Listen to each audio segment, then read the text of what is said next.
Hi hello ನಮಸ್ತೆ ಎಲ್ಲರೂ ಹೇಗಿದ್ದೀರಾ? ನೀವೆಲ್ಲರೂ ಚೆನ್ನಾಗಿದ್ದೀರಾ ಅಂತ ಅಂದ್ಕೊಂಡಿದ್ದೀನಿ. ಹಾಗೆ ನಾನು ಕೂಡ ಚೆನ್ನಾಗಿದ್ದೀನಿ ಅಂತ ಹೇಳ್ತಾ ಇವತ್ತಿನ ಕುಕ್ಕಿಂಗ್ ವ್ಲಾಗ್ನ ಸ್ಟಾರ್ಟ್ ಮಾಡ್ತಾಯಿದ್ದೀನಿ. ಇವತ್ತು ನಾನು ಪಾಲಕ್ಕು ಸಬ್ಸಿಗೆ ಸೊಪ್ಪು ಹಾಕಿ ಮೊಸಪ್ಪು ಮಾಡಿದೆ. ಅದ್ರ ಜೊತೆಗೆ ಬೀನ್ಸು ಅಂತ ಹೇಳ್ತಾರಲ್ಲ, ಅಥವಾ ಹುರುಳಿಕಾಯಿ ಅಂತ ಹೇಳ್ತಾರೆ, ಅದನ್ನ ಕೂಡ ಸೇರಿಸಿದೆ. ತುಂಬ ಚೆನ್ನಾಗಿತ್ತು. ಬನ್ನಿ ಇದು ಯಾವ ಥರ ಮಾಡ್ತಾರೆ ಅಂತ ನೋಡೋಣ. ನಾನು ಮೊದಲಿಗೆ ಕುಕ್ಕರಲ್ಲಿ ನೀರನ್ನ ಕುದಿಯೋಕ್ಕಿಟ್ಟಿದ್ದೆ. ಇವಾಗ ಆ ಹುರುಳಿಕಾಯಿನ ನಾನು ಸೇರಿಸ್ಕೊಳ್ತಾ ಇದ್ದೀನಿ. ಅದಕ್ಕೆ ಸ್ವಲ್ಪ ಉಪ್ಪು, ಅರಿಶಿನ ಎರಡು ಸೇರಿಸಿ ಸುಮಾರು ಒಂದು 5-6 ವಿಷಲ್ ಬರೋವರೆಗೂ ನಾವು ಕೂಗಿಸ್ಕೋಬೇಕು.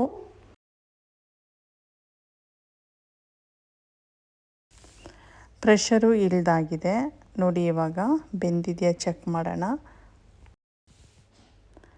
ಹುರುಳಿಕಾಯಿ ಚೆನ್ನಾಗಿ ಬೆಂದಿದೆ. ಮುಟ್ಟಿದ್ರೆ ಅದು ಸಾಫ್ಟ್ ಆಗೋ ಥರ ಇರಬೇಕು. ಬಿಸಿ ಇದೆ ನೋಡಿ, ಚೆನ್ನಾಗಿ ಬೆಂದಿದೆ. ಇದನ್ನ ಇವಾಗ ನಾವು ಬೇರೆ ಬೌಲ್ಗೆ ಎತ್ತಿಟ್ಕೊಂಡು, ನೆಕ್ಸ್ಟು ನಾನು ತೊಗರಿಬೇಳೆನ ನೀರಲ್ಲಿ ನೆನೆ ಹಾಕಿಟ್ಟಿದ್ದೆ, ಯಾಕಂದರೆ ಚೆನ್ನಾಗಿ ನುಣ್ಣಗೆ ಬೇಯುತ್ತೆ ಅಂತ. ಅದಾದ ನಂತರ ಸೊಪ್ಪನ್ನೆಲ್ಲ ತೊಳೆದು ಕಟ್ ಮಾಡಿ ಇಟ್ಕೊಂಡಿದ್ದೀನಿ, ಅದನ್ನ ಸೇರಿಸ್ಕೊಳ್ತಾ ಇದ್ದೀನಿ. ಅದಾದ ನಂತರ 1-2 ಈರುಳ್ಳಿನ ಸೇರಿಸ್ಕೊಳ್ತಾ ಇದ್ದೀನಿ, ಚಿಕ್ಕದು. ನಂತರ 2 ಗೆಡ್ಡೆ ಬೆಳ್ಳುಳ್ಳಿನ ಸೇರಿಸ್ಕೊಳ್ತಿದ್ದೀನಿ, ಅದರಲ್ಲೇ ಸ್ವಲ್ಪ ಒಗ್ಗರಣೆಗೆ ಇಟ್ಕೊಂಡಿದ್ದೀನಿ.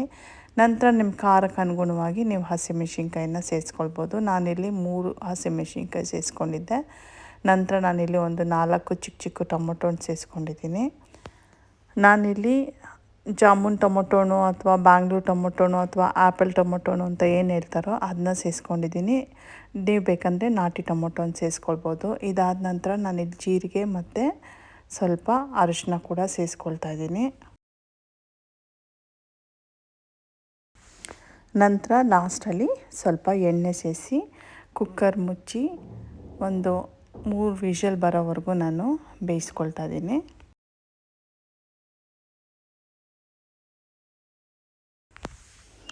ನೋಡಿ, ಇವಾಗ ಪ್ರೆಷರ್ ಇಳಿದಿದೆ. ಪ್ರೆಷರ್ ಇಳಿದ ಮೇಲೆ ನಾವು ಇದನ್ನ ತಗೊಳ್ಬೇಕಾಗುತ್ತೆ. ಇದಾದ ನಂತರ ಚೆನ್ನಾಗಿ ಬೇಳೆ ಸೊಪ್ಪು ಎಲ್ಲನೂ ಚೆನ್ನಾಗಿ ಬೆಂದಿದೆ. ಇವಾಗ ನಾವು ಇದನ್ನ ಸ್ಟ್ರೈನ್ ಮಾಡ್ಕೊಳ್ಳೋಣ. ಸಪ್ರೇಟು ಸೊಪ್ಪು, ಟೊಮೊಟೊ, ಬೇಳೆ ಎಲ್ಲ ಸಪ್ರೇಟು, ನೀರು ಸಪ್ರೇಟ್ ಮಾಡ್ಕೊಳ್ಳೋಣ, ಯಾಕಂದರೆ ಆವಾಗ ಮಸಿಯೋಕ್ಕೆ ಈಸಿ ಆಗುತ್ತೆ. ನೋಡಿ, ನಾನಿಲ್ಲಿ ಬೇಳೆ ಸೊಪ್ಪು ಟೊಮೊಟೊ ಏನೇನು ನಾನು ಹಾಕ್ಕೊಂಡಿದ್ನ ಅದನ್ನ ಸಪ್ರೇಟ್ ಮಾಡಿಕೊಂಡು ಅದನ್ನ ಇವಾಗ ಮಸ್ತ್ಕೊಳ್ತಾ ಇದ್ದೀನಿ. ಇನ್ನು ಕೆಲವರು ಮಿಕ್ಸಿ ಜಾರಲ್ಲಿ ಹಾಕಿ ನುಣ್ಣಗೆ ರುಬ್ಕೊಳ್ತಾರೆ. ಇದರಲ್ಲಿ ಬೇಳೆ, ಈರುಳ್ಳಿ, ಬೆಳ್ಳುಳ್ಳಿ, ಟೊಮೊಟೊನು ನಾವೇನೇನು ಹಾಕಿರ್ತೀವಿ, ಸೊಪ್ಪು ಎಲ್ಲನೂ ಚೆನ್ನಾಗಿ ನುಣ್ಣಗೆ ನಾವು ಮಸ್ತ್ಕೋಬೇಕು. ಇದಾದ ನಂತರ ನಾವು ಸೊಪ್ಪೆಲ್ಲ ಮಸ್ತ್ಕೊಂಡಿದ ನಂತರ ನಾವು ಬಸ್ದಿಟ್ಕೊಂಡಿದ್ವಲ್ಲ ನೀರು, ಅದನ್ನ ಸೇರಿಸ್ಕೊಳ್ತಾ ಇದ್ದೀನಿ. ಸೇರಿಸ್ಕೊಂಡು ಒಂದು ಸಲ ಎಲ್ಲ ನೀಟಾಗಿ ಮಿಕ್ಸ್ ಮಾಡ್ಕೊಳ್ಬೇಕು. ನಂತರ ಇಲ್ಲಿ ನಾನು ಸ್ವಲ್ಪ ಹುಣಸೆ ಹುಳಿ ಸೇರಿಸ್ಕೊಳ್ತಾ ಇದ್ದೀನಿ.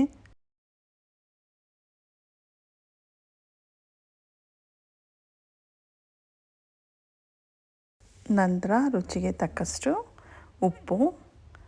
ನಂತರ ನಾವು ಏನು ಕಾಳು ಬೇಯಿಸ್ಕೊಂಡು ಇಟ್ಕೊಂಡಿದ್ವಲ್ಲ ಅದನ್ನ ಕೂಡ ಸೇರಿಸ್ಕೊಳ್ತಾ ಇದ್ದೀನಿ. ಒಂದು ಸಲ ಎಲ್ಲ ಸೇರಿಸ್ಕೊಂಡಿದ ನಂತರ ನೀಟಾಗಿ ಎಲ್ಲ ಮತ್ತೆ ಮಿಕ್ಸ್ ಮಾಡ್ಕೊಳ್ಬೇಕು. ಇದಾದರೆ ಒಂದು ಕುದಿ ಬಂತು ಅಂದರೆ ಸಾಕು. ಇನ್ನು ಒಗ್ಗರಣೆ ಹಾಕಿದ್ರೆ ಮೊಸಪ್ಪು ರೆಡಿ ಆಗುತ್ತೆ. ಇದಕ್ಕೆ ಬಿಸಿ ಬಿಸಿ ಮುದ್ದೆಗಂತೂ ಸೂಪರಾಗಿರುತ್ತೆ. ಬನ್ನಿ ಒಗ್ಗರಣೆ ನೋಡೋಣ. ನಾನಿಲ್ಲೊಂದು ಬಾಣಲಿ ಇಟ್ಕೊಂಡಿದ್ದೀನಿ. ಬಾಣಲಿಗೆ ಸ್ವಲ್ಪ ಎಣ್ಣೆ ಹಾಕ್ಕೊಳ್ತಾ ಇದ್ದೀನಿ. ನೀವು ಬೇಕಂದರೆ ತುಪ್ಪ ಕೂಡ ಸೇರಿಸ್ಕೊಳ್ಬೋದು. ಎಣ್ಣೆ ಕಾದ ನಂತರ ಸಾಸಿವೆ ಸೇರಿಸ್ಕೊಳ್ತಾ ಇದ್ದೀನಿ. ಸಾಸಿವೆ ಚಿಟ್ಗುಟ್ಬೇಕು. ಸಾಸಿವೆ ಚಿಟ್ಗುಟ್ಟಿದ ನಂತರ ನಾನಿಲ್ಲಿ ಬೆಳ್ಳುಳ್ಳಿ ಸೇರಿಸ್ಕೊಳ್ತಾ ಇದ್ದೀನಿ. ಬೆಳ್ಳುಳ್ಳಿ ಸ್ವಲ್ಪ ಬ್ರೌನ್ ಆಗಬೇಕು, ಅಲ್ಲಿವರೆಗೂ ನಾವು ಫ್ರೈ ಮಾಡ್ಕೊಳ್ಳೋಣ. ಅದಾದ ನಂತರ ಒಣಮೆಣ್ಸಿನ್ಕಾಯಿ ಸೇರಿಸ್ಕೊಳ್ತಾ ಇದ್ದೀನಿ.